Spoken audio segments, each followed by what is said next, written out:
Hi there, and welcome to this week's Ag Report, where we talk about stories and ideas that demonstrate that agriculture happens on more than just the farm. And this week, we're talking about drought and other factors that are leading to some area trees changing colors earlier than others. The biggest trees that we've been seeing kind of have problems so far this year are actually sugar maples.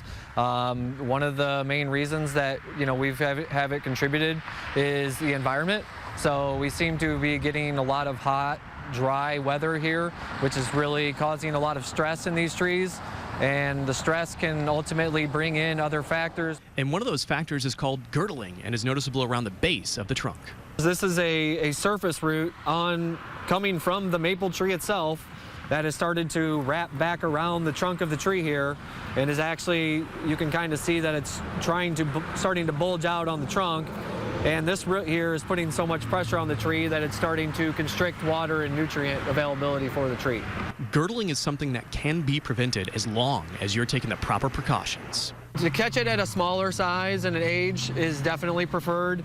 On a root like this that might not actually be fused into it, at minimum you'd like to cut both sides of this root to stop the root from growing any larger.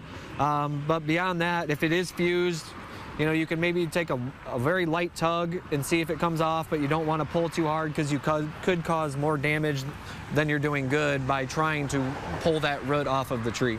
While we are seeing more early fall colors in many sugar maples in our area, we can do a few things that can help fall colors in all of our trees. Adding water, to your trees at this point is only going to help increase those colors come.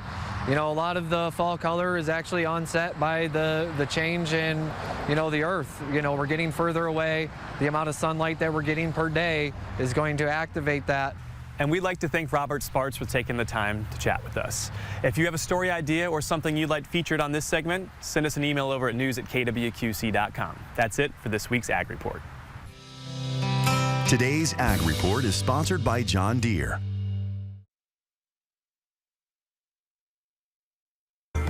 KWQC TV 6. Your workspace